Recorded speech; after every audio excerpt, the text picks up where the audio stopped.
Your money is made in the field by the labor force who are building your projects.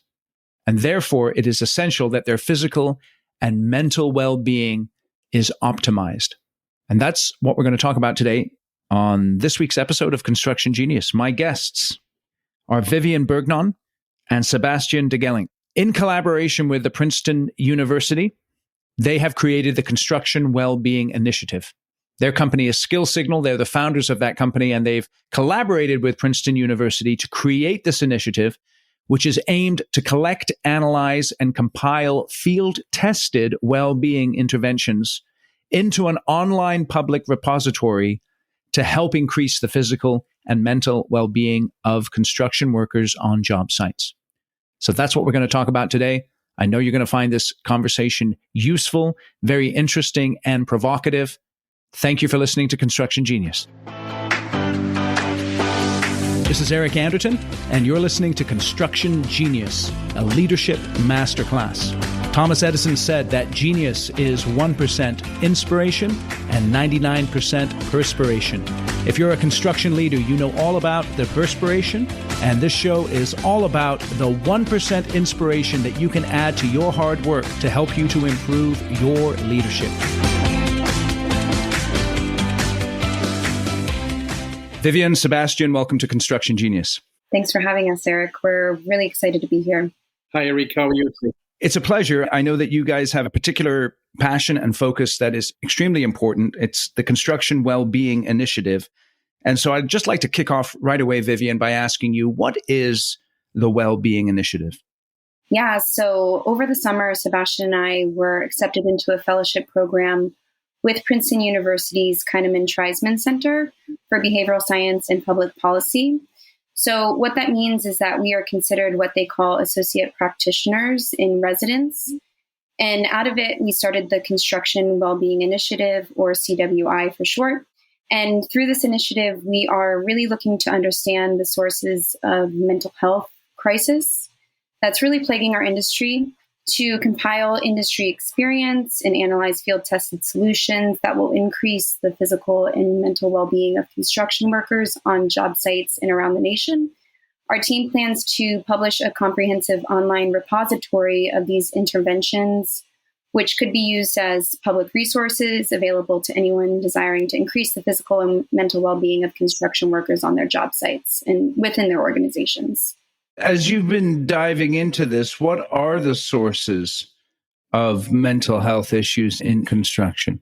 So, fatigue, opiates, despair, burnout, depression, loneliness, suicide is, I think, top seen rates of suicide in the industry. Substance abuse is very common with alcoholism. We have the opioid epidemic that does affect a lot of our workers. Just being in the field and the day in, day out, and the heavy bodily impact it has for everybody that's building. So there's a list of grim health crisis effects on our workers, and we could go on about that one. It's really coming from construction is notoriously a harsh industry, right? It's a lot of men working with each other. It's probably one of the last industries where grown men screaming at each other is something that still happens. I worked for a long time in other industries, and that was probably a big no-no. So we all know that construction is a hard place. And so this is something that was always sort of latent, the toll that it takes on your body, the toll that it takes on your thinking. You may be away from your family for a long time and building something and being away from your loved ones. The alcoholism, the substance abuse in general is something that probably everyone has experienced at some point in their career with probably looking at the situations on job sites. What happens is that COVID crisis exacerbated all of this. The stress went through the roof, the problems of supply chain, the problems of not knowing what you were dealing with.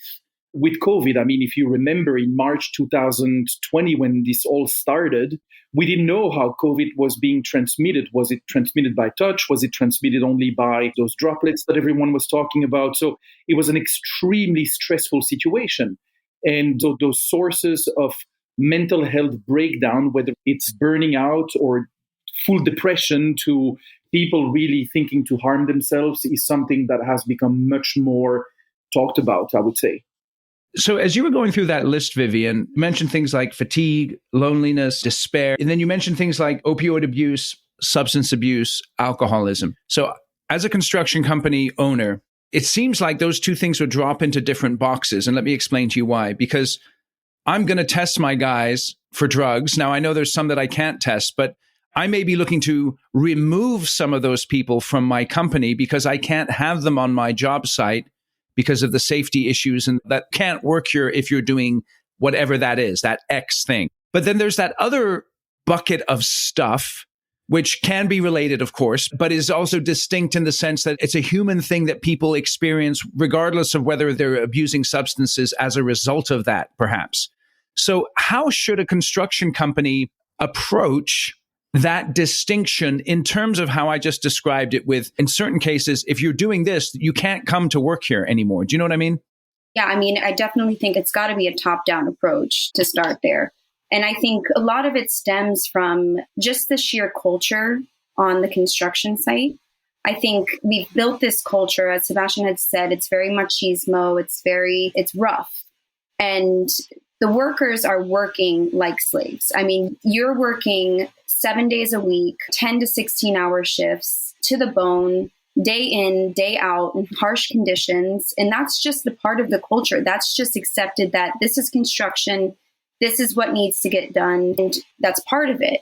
And so for a long time, that's been ingrained in our population, and there's no changing it. And from a management's perspective, you're running your organization, you have deadlines, you have budget, you got to meet that. That's what they're looking at. They're looking at their bottom line. They just want to get the project going and they want to wrap things up and get the project finished so that they can move on. So I think that what we're starting to see is now that we're bringing more awareness about the fact that our people are really suffering. And if we don't have our people to continue to build, then we're not going to have a project to begin with. We're not going to have any business. So what can we do as an organization to create a better environment for our people so that we can continue on with the work? How can we, whether it's tweaking hours, whether it's tweaking time off, whether it's just general humanistic needs on a project? Are we providing reasonable needs for them? Are they getting water? Are they getting suitable bathrooms? These are all types of things that we're starting to look at that were to this day very much overlooked on a construction site. But it's taking a lot of noise. It's taking a lot of outcry from our people to bring awareness to these issues, to just the general humanistic issues. Okay, so let's talk about that in a little more detail. Sebastien, if you want to speak to this, is what can an organization do in order to begin to address some of these mental well-being issues? And I want to talk about an event that we held over the summer. So this was back in August. We had 50 construction professionals that joined us on site at Princeton University for a full day of conversations and workshops around that exact question. Like, what is your experience of the mental health crisis that we're going through in construction? And what do you think should be done? And looking at that event, it was so interesting. And I also want to add to that it was construction professionals that were coming from several functions. We had people from the field, superintendents, foremen. We had people from the insurance businesses. We had people from the office that are project managers or project executives. We had people from the safety department, directors of safety. We had people from public policy. So it was an extremely interesting event because we had all of these different point of views really chiming in on that specific topic of the mental health crisis and of what can we do. And I think it was so interesting to see that very quickly people came together, the dynamics of what's going on, what are the symptoms that we're seeing in the field, but also at the office, what's going on in the construction industry. And we had a board full of notes that were during those discussions and really going back again to those pressures, the way that people are sometimes broken by financial burdens. The typical construction situation is that if you work in construction, there is moments in your professional career where you're not getting paid because you're between two jobs. Depending on the economy, sometimes that period can be short, and so that financial instability is really something that lives in people. You also have, when you're on a job, you have the stress of the logistics, the scheduling, the typical situation where everything on a construction job is temporary. So you can be in a completely disorganized environment where things are changing every single day.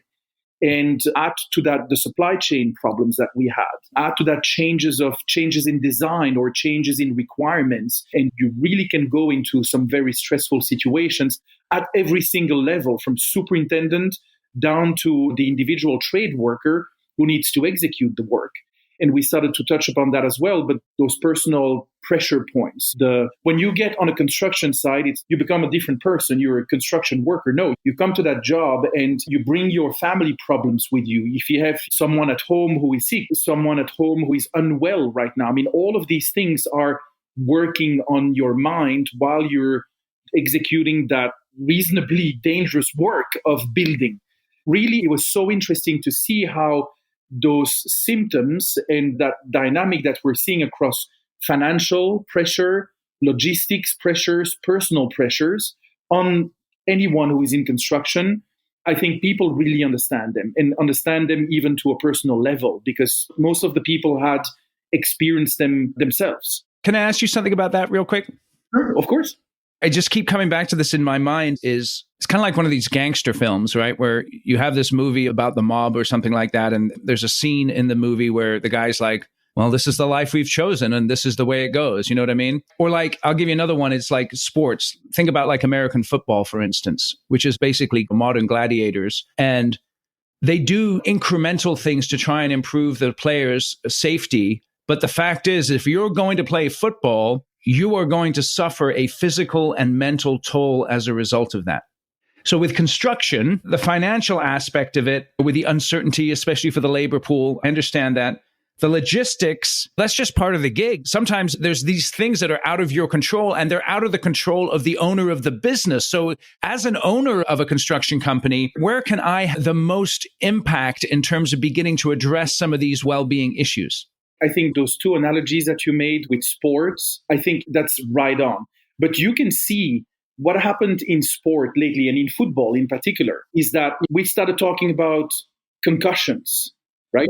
That became something. And even if you look at something that may be also an analogy, which I was thinking about right now, is the armed forces, right? It's only like in the second Iraq war that we started looking at PTSD. And before that, no one was talking about it. It doesn't mean that the problem was not there, but nobody was really addressing it. And then I think it's important to see that we're exactly at that moment in construction. We're starting to talk about it, which is usually the first step. And it's an essential step because once you start talking about those symptoms, once it's kind of getting to the minds of people, especially the decision makers, then usually solutions will start sprouting, right? And again, we started talking about PTSD in the armed forces. We started talking about concussions in football. And look at what happened. There was an entire movement where an entire kind of redirection of energy around what can we do better? What can we do to help people that are suffering from those things? Even though recognizing that you can't really completely avoid them, right? And that's exactly the same again as in construction. You can't make a construction site risk-free. That doesn't exist. If you're working with equipment that's inherently dangerous to people. So first, let's start talking about it. And we're exactly at that moment. And now what we can see is that there is a start of a redirection of energy and resources. It's important that those decision makers are involved in that because they need to make those decisions to redirect the resources, the time, the money, the focus of the companies and the organizations towards solving those problems or at least addressing them. So going to your question, like, what can you do right now? Well, first and foremost, talk about it. And that was one thing. And if you talk about this subject, that's the one thing that everyone now is really getting to. It's that step of let's talk about it. Let's understand that this is it's part of our reality, right? So let's talk about it. Once you start about it, I think it's for each organization, it might be slightly different because some companies, maybe they're not struggling with the financial burdens because they have a very good compensation program for their employees. So maybe that part is kind of taken care of. But maybe, where the problem is in the field, there is way too many design changes and too many rules or not enough rules. And it's that uncertainty on the field. So so now let's start focusing on what's not going well right now. And let's see how we can potentially increase that and make it better. And then again, it's not a question of intensity. It's going to be a question of those small incremental. That's extremely important. So don't make it a 6 months toolbox talk or stand down or on your job talking about mental health, talking about stress, talking about what's going on in your life that may be having an impact on the safety on this job, but make it something that you talk about every single. That's going to be very important. Intensity in this case is always less than repetition and than taking those small incremental steps on a regular basis. Does that make sense? Sure. So Vivian, let me ask you then, as you were involved in that discussion with the 50 folks from the construction industry, what was the one thing that they said or a couple of things that really surprised you that you hadn't thought of and that you were like, whoa, that's interesting? Yeah, so I think I have two sides to that spectrum. I think what's actually happening on the job site or lack thereof, there were a few things that were pretty shocking. As I mentioned earlier, the humanistic kind of expectations, drinkable water, bathrooms, the basics. So, that was pretty surprising to hear. And we know it's a construction site. There's a lot of logistical things that you have to navigate that you're building, especially core and shell, you're building something from the ground up. You don't have electricity, you don't have running water, and you have to navigate that. You have to find a solution. But there were instances where some contractors, it was dead heat. They didn't even want to take responsibility for providing water for their crews.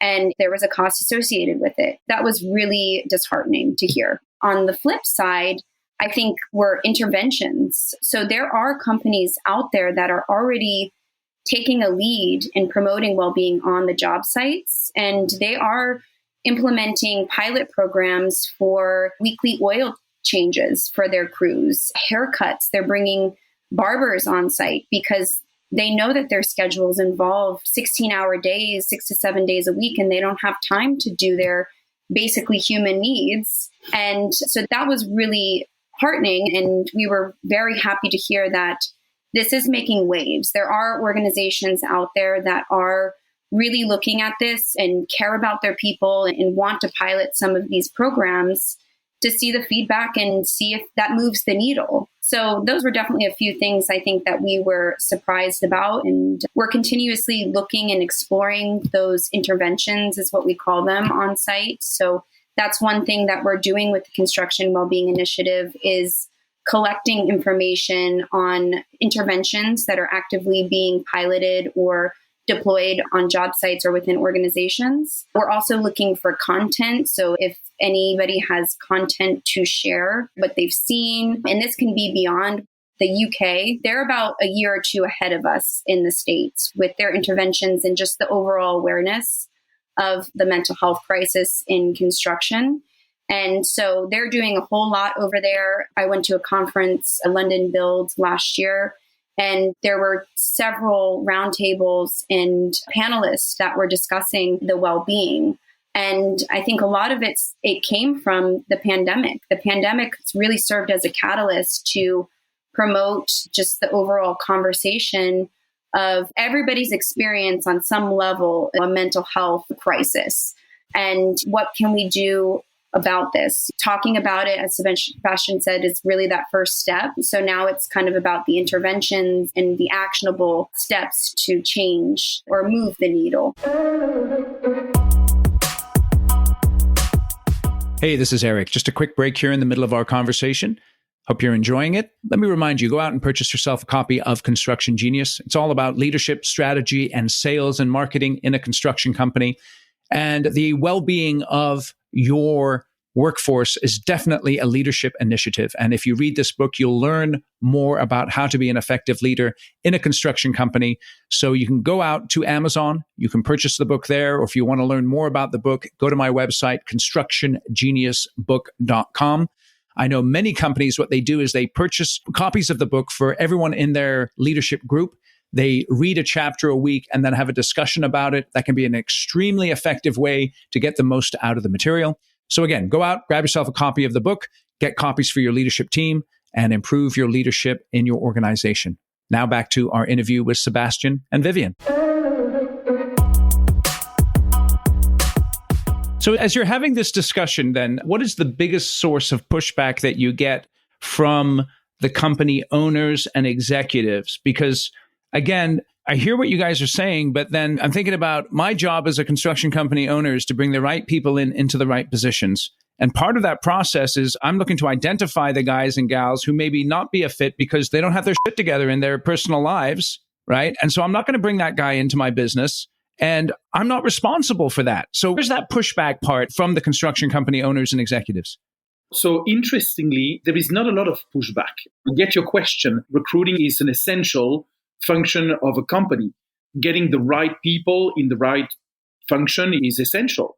So obviously you have that as a responsibility as a business owner. But at the same time, what we can see is that usually people don't make many mistakes during the hiring process, especially experienced business owners. They kind of know how it works. They have their radars. They can sort of assess people pretty well. And it's kind of happening later. You go through those several projects and someone that you hired 10 years ago and now has a little bit of lack of motivation because they've been doing the same thing for so long. And so maybe that's a conversation now about this star employee of yours that used to be so good. How can we maybe uptrain them so that motivation goes back higher? It's about sometimes just changing situations. We all have them, right? We all have personal situations that are changing. You start a job, it's going great, and then suddenly you have a personal circumstance that changes, and now your brain changes and you're not as efficient anymore.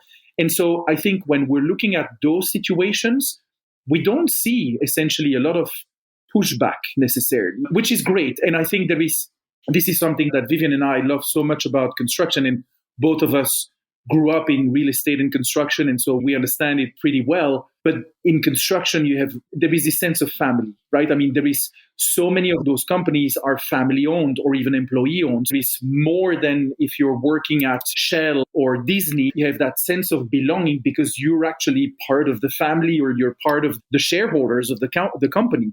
So that camaraderie is really stronger in construction to begin with, and is really something that can be used when it comes to motivating people, keeping people safe. I mean, it's amazing to see what people are sometimes ready to do for others than what they wouldn't do for them, right? When you have a friend who is hurting for some reason, who is going through a rough patch, there is so many people that will go through everything to make that friend better. And they wouldn't necessarily do it for themselves. So it's that sense of belonging and connection in construction is certainly something that can be used when it comes to well-being and kind of getting people back up and getting people back to the right place. Sure. Vivian, you want to speak to that?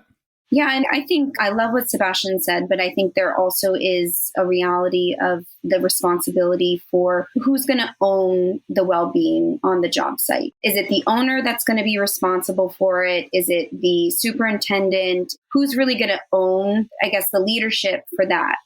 I guess from our meeting back in Princeton, there was a lot of comments on it's always about the money. It's always about, we don't have the money to take on these interventions. We don't have the budget to fit in time off or sick days for our crews. We don't have the time. We don't have the money. And that, I think, is a real reality within our industry. And so, let me give you an example. So I'm out in California, right? So it hasn't rained in California for like 3 years, basically. And so I got customers, my clients who are dirt movers, right? And they've been kicking butt and building projects for 3 years in a row with no winter break. So the winter is when the guys kind of take off. But the reality is the projects are there to be built. And so I'm in this catch-22. My guys want to work. I want to build. There's no rain. There's no break. And I know that really increases the stress level. What am I supposed to do in that situation?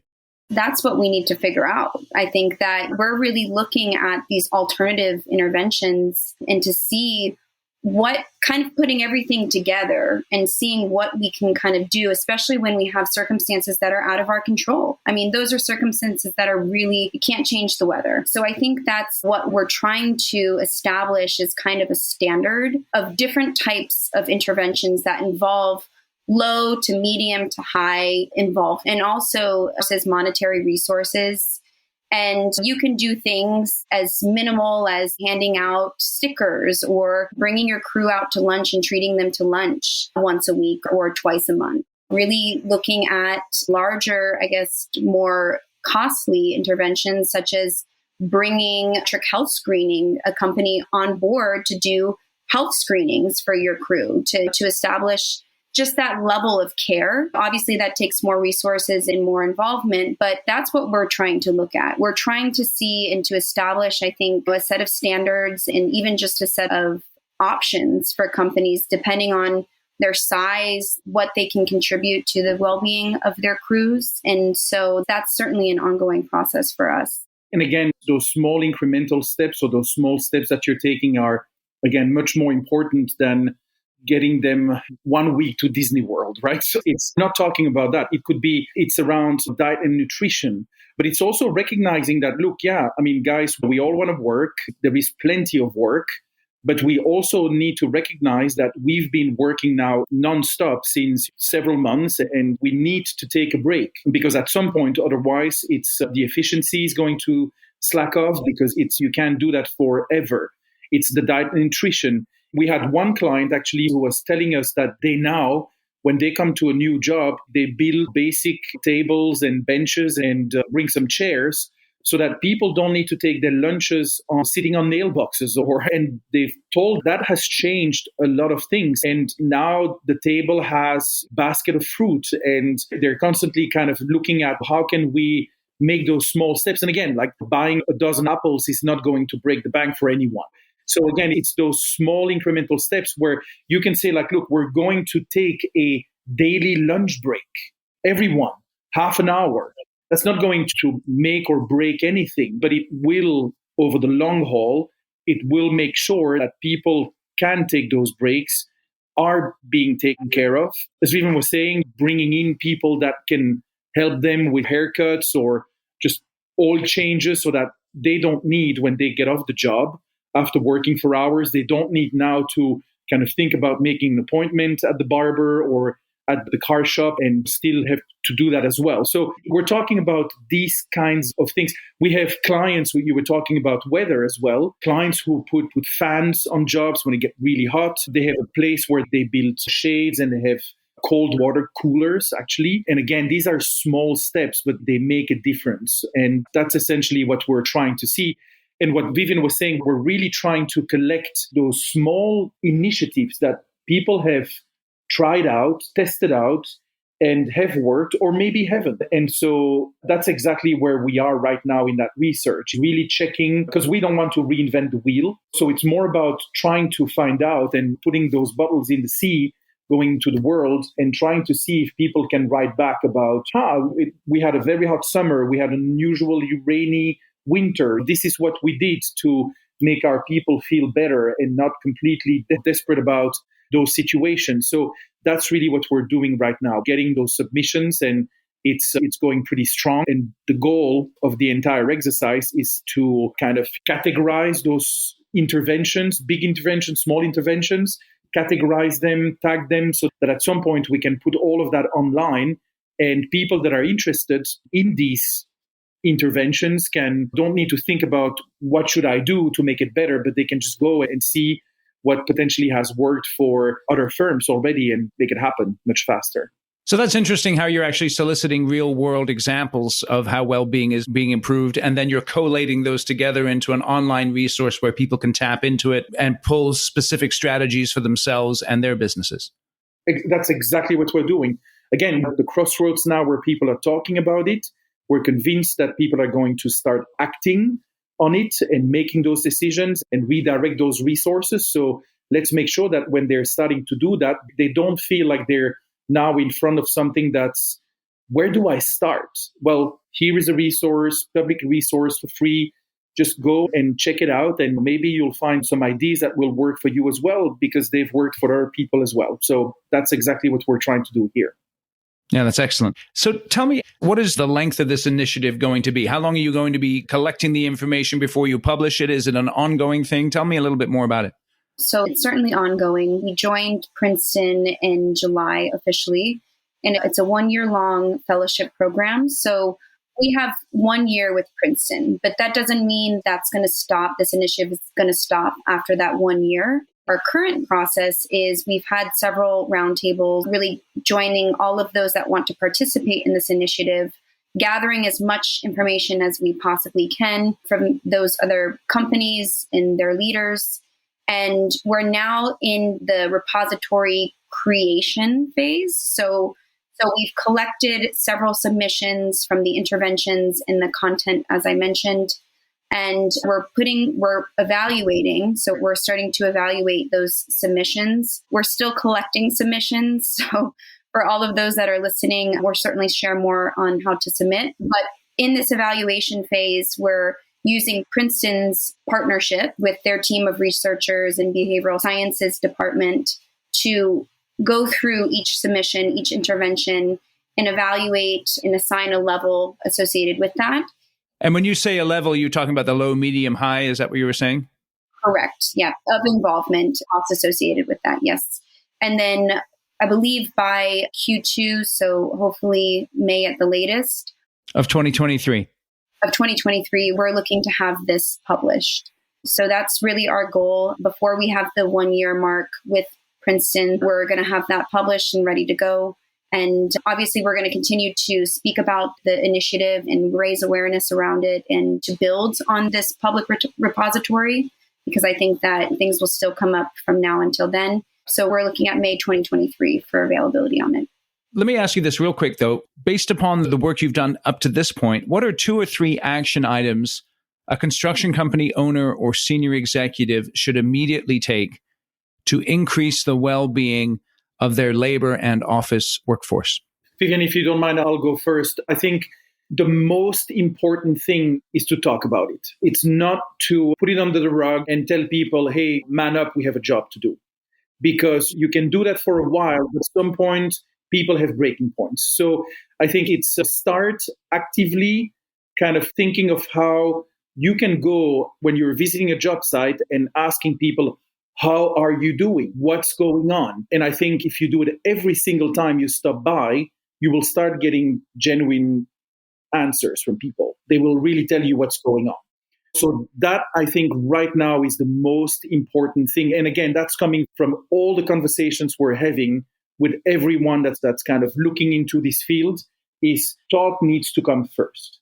I was going to say, so most recently, the suicide hotline shifted from a 10-digit phone number to just a 3-digit number, which is the 988 number. I don't know if you're aware of that, Eric, but we now have a suicide hotline that's connected through just by dialing 988.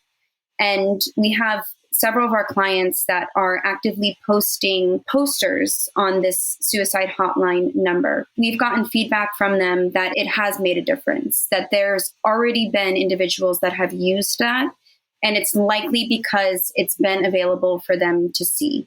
So I think that's something that's so easy and no cost associated with just printing off that poster. We can send over the link, suicide prevention hotline, and laminating that and posting it on site. I think that visual representation is something that can potentially save some people. It's also taking away the stigma, because now we're actually posting something about mental health. So that means that now that's a conversation that we're ready to have. And we've seen that happening also. It's removing a stigma, which is very important, I think, at this stage too. That's excellent. So tell us a little bit more about how people can start to get involved with this well-being initiative, how they can submit some of their stories and some of their perspectives, please. It's very easy. Just go to a web browser and go to wellbeing.construction. So that's wellbeing.construction. And for the moment, it's going to redirect you to a Google form.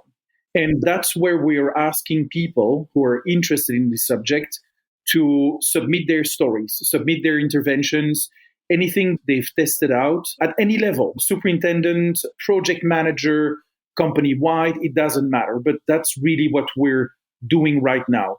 So that's wellbeing.construction.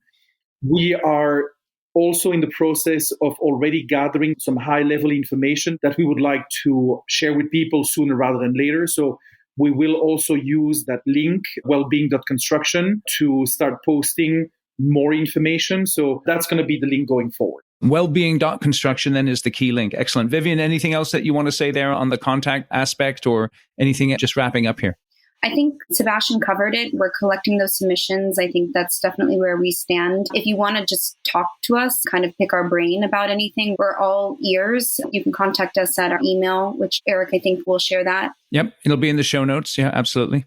In the show notes. So yeah, ears to take a phone call or chat over email about any ideas that you may have or anything that you'd like to share. We're also, if you'd like to be a keynote speaker for our future events, we're open to inviting anybody that would like to speak to our members of the Construction Wellbeing Initiative. We've had some great speakers so far from our previous events and from various backgrounds. So you don't even necessarily need to be in construction, though I'm sure most everybody on this show would be. So yeah, so we're open to any conversation or from anybody.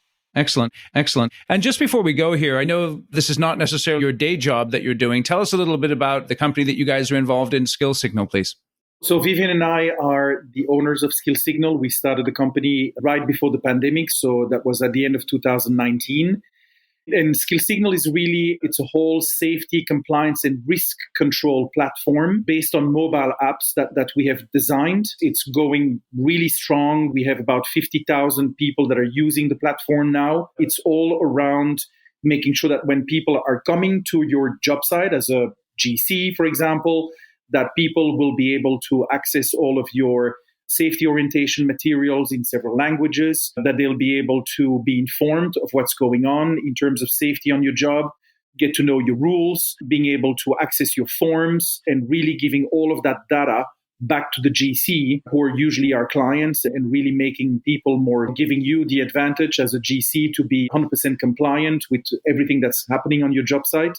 So it's a very unique platform. And again, we would love to talk to you about that as well out there if you're interested to automate, making your safety more a collaboration system. So that's our daytime job. So that's very interesting as well as far as we go.